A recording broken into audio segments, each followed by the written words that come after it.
Hello, YouTubers, friends, compatriots, bootlickers, shills, desolate, search, peasants, vassals, my Euro friends. I'm a useful idiot, and today I want to talk about the Eurozone and why the worst is ahead of us for the Eurozone. And it's a convenient time to do this because I just did a series on the twilight Eurozone and depressions or near depressions in a number of countries.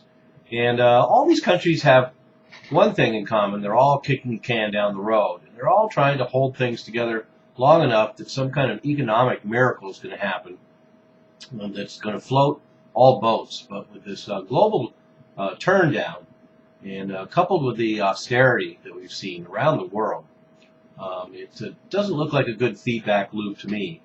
And so now they're ballyhooing about the fact that maybe the Eurozone is turning around again, because there's been some improvements in some export numbers and some improvements in some manufacturing numbers, and we kind of ignore the fact that, generally speaking, Germany buoys most of the other economies, and there's further deterioration in a lot of new areas, including the Netherlands. They've had another leg down in their real estate market, and Spain is a disaster.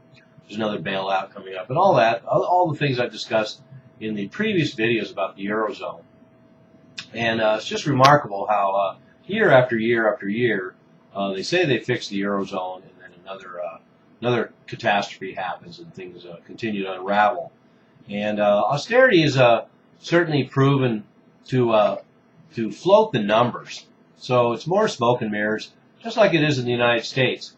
Okay, great. So the market's doing better, and so-called confidence is returned, and there's some fluctuation in the numbers that look good, and that's enough to call it a recovery, when in actuality you have millions dropping into poverty, millions dropping into unemployment, and these numbers are hidden, and the true costs being hidden.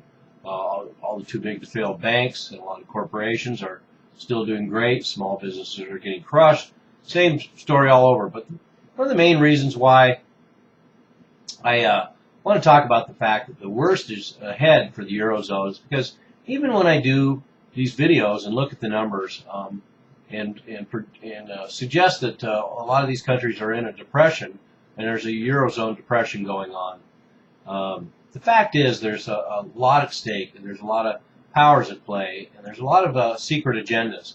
And the fact is that certainly the Eurozone could turn around. Maybe this kicking the can down the road is somehow going to work, and they're going to hold things together just long enough to squeak by. And that could be true in the United States. That could be true in a lot of places. I don't know. But when I use history as a guideline, I can say that all the signs are there that the Eurozone's worst is yet to come. This is the reason why. Because in January 2009, the Irish Minister of Finance said, "Our plan is working. We have turned the corner." And then in July 2010, the ECB chief economist said, "The worst is over. The IMF underestimated the strength of the economy in Europe." And then in January 2011, Christine Lagarde said, "I think the Eurozone has turned the corner." And then in March 2012, the Euro president said, "Problems have not finished, but the worst of the crisis is over." Then in March 2012, the German finance minister said, "We can say that the worst is behind us, but we cannot relax our efforts." And this is great, because this is where they introduce the cancellation. So on the one hand, they say the worst is behind us, but we cannot relax our efforts. So notice this pattern as we go on. Then in March 2012, Prime Minister of Italy, Mario Monti, said the most acute phase of the crisis appears to be definitely over, but this is no reason to relax. Then in March 2012, French finance minister said, "If the question is whether the worst of the crisis is behind us, one can say yes, but if we do not deviate from our path, the worst is behind us." So he gave himself an alibi. If we do not deviate from our path, and of course somehow we will, so he can cover his ass later on when they rub his nose in it. March 2012, ECB President Draghi said, "The worst is over, but there are still risks. The situation is stabilizing," which of course means nothing. March 2012, President of France, Sarkozy, said, "I think we came out of the financial crisis. The confidence is restored, and we are in the process of recovery. We have overcome the Greek crisis." Hey, taking a look at Greece lately. March 2012, the Euro president said, "We have turned the corner." March 2012, the Prime Minister of Italy, Mario Monti, again said, "You all know the Eurozone has gone through a crisis, a huge crisis. I believe that this crisis is now over." Then in October 2012, Francois Hollande, the President of France, said, "The worst is over." Then in November 2012, President of Spain, Mario Rajoy, now, of course, under investigation for bribery, said, "I'm totally and absolutely convinced that the worst is past." That's a pretty definitive statement there. I'm totally and absolutely convinced that the worst is past.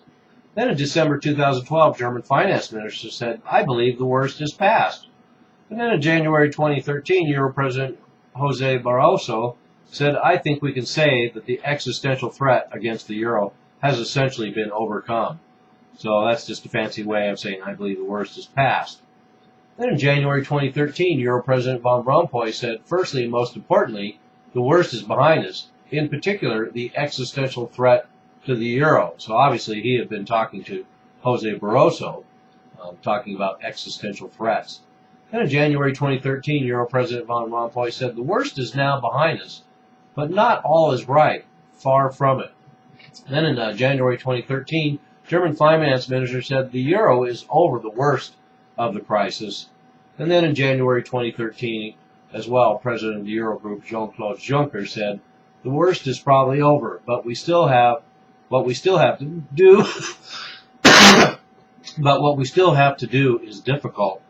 And then January 2013, a member of the ECB Parliament said the crisis is not over yet, but the worst is over. So making a distinction between whether the worst is over and whether the crisis is over.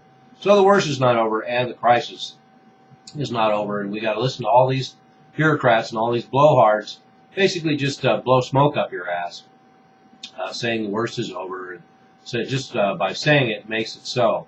Of course, all well knowing that there's more damage to come, and they're well aware of that, but they just pray to God that they can patch things together for a while.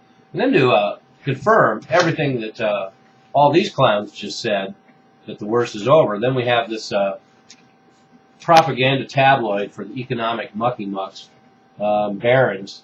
Not worth reading unless you want to find out what kind of propaganda swill garbage is being pandered to the economic community. But they're talking about Europe will bounce back.